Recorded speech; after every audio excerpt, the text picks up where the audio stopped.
If you've been with us, you know we are going to... So in my opinion, here's a few reasons why I think I didn't do too well. And I'm talking about Wondercon. I got a 10 by 15 storage unit, which is really exciting. Hi guys, welcome to another Emii Creation vlog. We're gonna recap a little bit of what my business has been up to in March 2022, our sales numbers for March, and then a little bit of what we're gonna be doing next month. For those new here, my name is Emii and I run my small business, Emii Creations, and I do these monthly kind of recap vlogs to show you what it's like to run a small business, so the things we take into account every month, some of the things I plan for every month. So thank you for coming along our journey today. So I mentioned this a little bit last video, but I want to find a baby event that I can go and make a little bit of money in between my bigger shows. So I found the SoCal Etsy Guild. Now I've done shows with them before a really long time ago, and I wanted to try it out. So they kind of pop up at malls. You get like a little table space, and then it's at a few different malls in Orange County. So we went to one at the beginning of the month, and unfortunately I did not do as well as I hoped. Now it doesn't mean it's a bad show. My neighbor, for example, did really well. I thought he did amazing. So in my opinion, here's a few reasons why I think I didn't do too well. So first of all, it was pretty cold that day, and for California that is very rare, and Californians do not like the cold. Anything under 70 degrees, they're like, not going outside. So the turnout wasn't as much as I had anticipated because I went another weekend to vet the show before I decided to join. So the audience was also probably quite not right for my product type. My audience usually is Asian Americans, and that necessarily wasn't the outstanding majority of the audience at this particular mall. And the third main thing was we were competing against mall stores, and mall stores tend to have products like shirts, keychains, which is everything I have. And so competing with like a big brand store that can price at a very low price means some of my products felt a little too expensive for the people that were shopping around at the stores around me. I did think back to the booth cost, but considering the amount of time I put into prepping for the event, the amount of money I got back did not even equal minimum wage. So that's kind of where I draw the line of a fail event. So unfortunately, I won't be going back. So the second fun thing that has happened this last month is I got a new storage unit. So for those following my Instagram, TikTok, or whatnot, you know I got a 10 by 15 storage unit, which is really exciting. It's literally just 5-10 minutes away from me, so it's super close. You can go all the way up to 9 foot. We're gonna be putting overflow stuff in this storage unit thing. So I already have a list of stuff I'm gonna put in here, but it's basically like any overfilled products, anything I'm not using at the moment, and I can just drive over here real fast and restock it when I need. Now I was trying to find a bigger warehouse space initially, and I was looking at some warehouse options, thinking of putting a shed in my backyard, just like brainstorming some things I could do to create more space for myself. And then I stumbled across the idea of having a storage unit. So just your typical storage unit. The brand that I used was Extra Storage Space. The reason it worked out for me this time is because I still have the guest room, I still have this harbor room that I work out of, and the storage room is just for overflow products. So when you're ordering in bulk for merchandise, you're gonna have like thousands of something. I probably have 1,000 of each of my keychain plushes, so it's a lot of like overstock that I didn't have room for. So the storage unit allows me to put that overstock somewhere. The guest bedroom still has the main bulk of the merchandise, and whenever I run out in the guest bedroom, I go to the storage room to restock what is in the bedroom. So that worked out super well for me. We got new shelves for the unit. They're just like these beautiful metal shelves from Uline. We got gloves this time.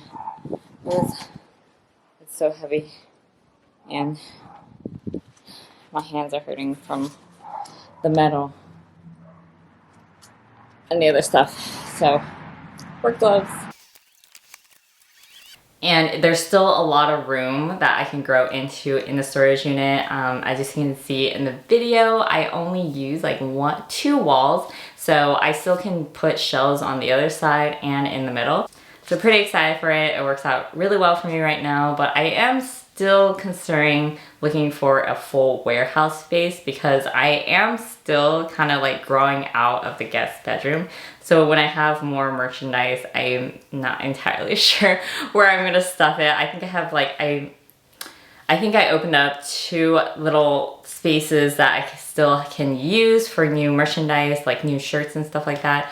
But otherwise, once I expand to more socks, for example, I might have to reevaluate. That'll be like 1 or 2 years later. So I still have a little bit of wiggle room.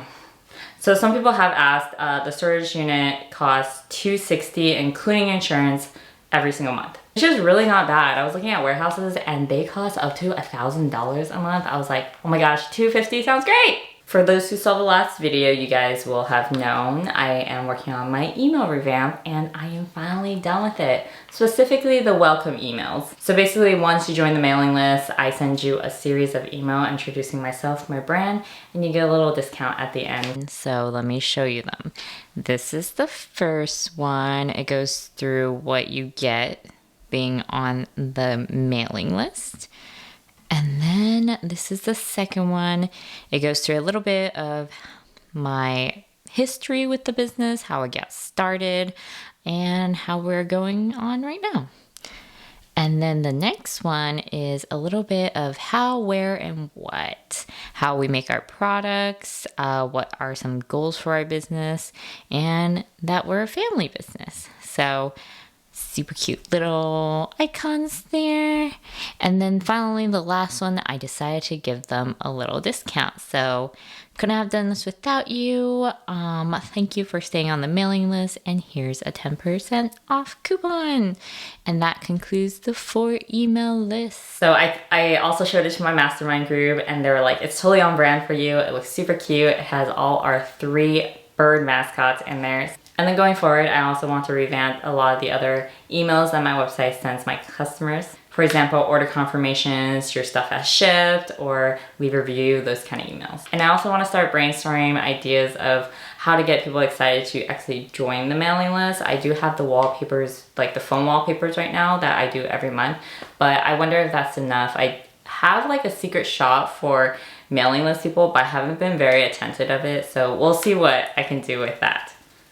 So this actually fell in the beginning of April, but I'm gonna do it for this video just because we have so many shows in April. And I'm talking about Wondercon. So for those familiar with the convention circuit, Wondercon is run by the same people that do San Diego Comic-Con. So it's a relatively big event with a big name behind it. So this year's Wondercon happened from April 1st to April 3rd, and it was kind of like a really last minute thing considering usually conventions give people like around 6 months to buy badges, decide if they want to go, but WonderCon this year only had almost like 2 months, so it was really last minute. A lot of the artists even had less time to prepare.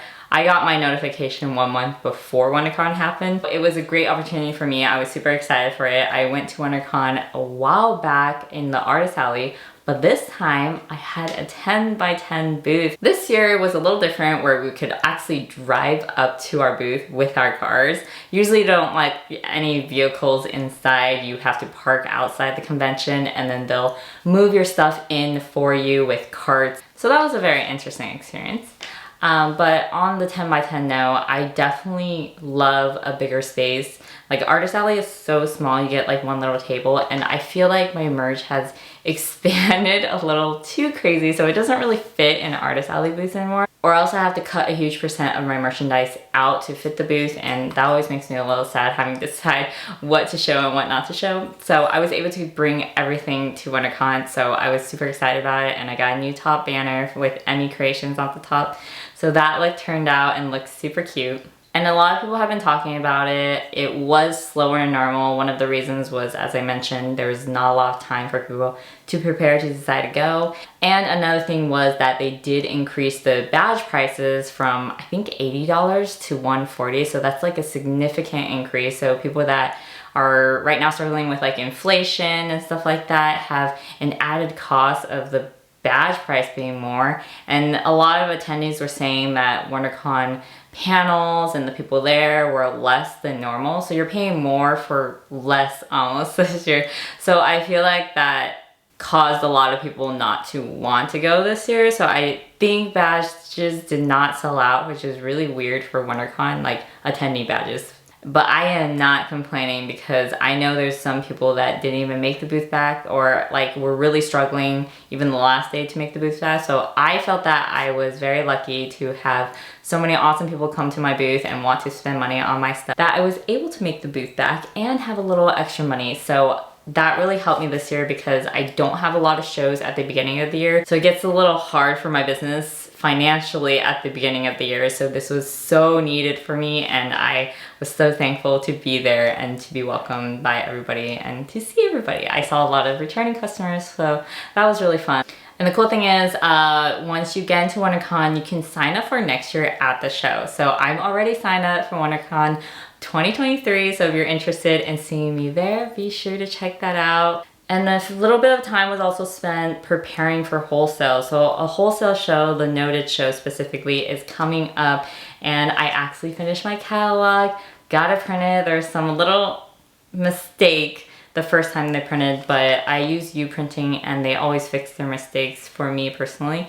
So they reprinted the catalog and they arrived and look glorious. And I finished building some of the shelving stuff that I'm gonna be using.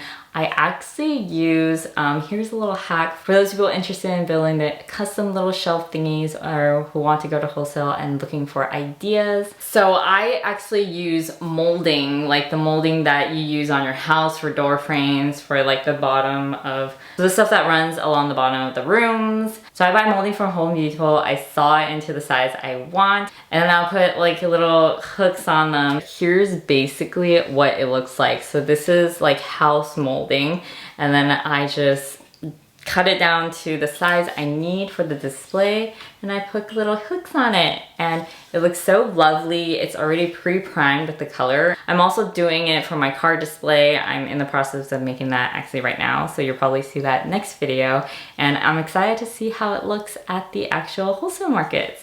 And now for what some of you have been waiting for, my sales number for the month. I feel like I always say this every single video, but I was a little surprised by my sales numbers again. So for this month, I made or pocketed a total of $7,300. And this is actually more than I expected, mostly when I didn't have any big shows, because WonderCon is technically considered April take-home money. So I analyzed it, and actually 80% came from Wholesale. As some of you remember, there was the fair Wholesale market, and I cashed in a lot of those sales at the beginning of this month because of the net 30 deal that I have with fair. And then I found some really awesome new clients that were looking to expand their product line, so I got a few orders from them. And that resulted in the 80% Wholesale out of the 7,000. As I mentioned before, I do a lot of product buying at this time of year, so that was definitely needed. All right, and for next month, what is going on next month? A lot of exciting things, actually. First of all, KawaiiCon is happening in Hawaii from April 22nd to 24, and Cricut is going to be my helper there. They are going to go for me, and you'll see them there if you are going. And the main reason I'm not going is because I have a really tight schedule where I am actually going to the Wholesale event, SF Now/Noted. That's happening April 28th to 29th. For the month of April, primarily I'm going to be prepping for those two shows, the Wholesale show and KawaiiCon. For Wholesale specifically, I'm going to be doing mailer outreach, letting all my retailers know I'm actually going to the show, then buying displays, prepping displays, and packing them all into suitcases. And then hopefully if I have time, I actually wanted to do more YouTube. I wanted to do 2 videos a month. I'm not really sure if that's going to be entirely possible because market season is coming up, but I'm really gonna try for it. I already have a TikTok video scheduled for this month, so look out for that in the next few weeks. And I also wanted to do a video about my warehouse hunting adventures, or my storage room in general hunting adventures and going through the options I encountered and why I decided to do the storage unit after all. So hopefully I'll be able to get that out for you next month in May. But if you have any specific requests for videos or anything like that, be sure to leave it in the comments below and I'll let you know if that will be possible. That concludes our recap for March. I hope you enjoyed the video. Thank you so much for watching as always, and I look forward to making next month's video as well. And market season is just around the corner. It's gonna get a little crazy and busy for me, which I'm excited about, but also very nervous about. And as always, if you liked our video, be sure to like, subscribe, click the alert bell. It really helps my channel grow. You guys have already been so supportive of me. And I thank everybody that has already subscribed. We are almost at the 1,000 benchmark. So hopefully this year we'll be able to reach it. And hopefully that means my channel will be able to get monetized. So for all these new viewers out there, if you could help me reach that goal and click the subscribe button, I appreciate you all so, so much. And I will see you in the next video.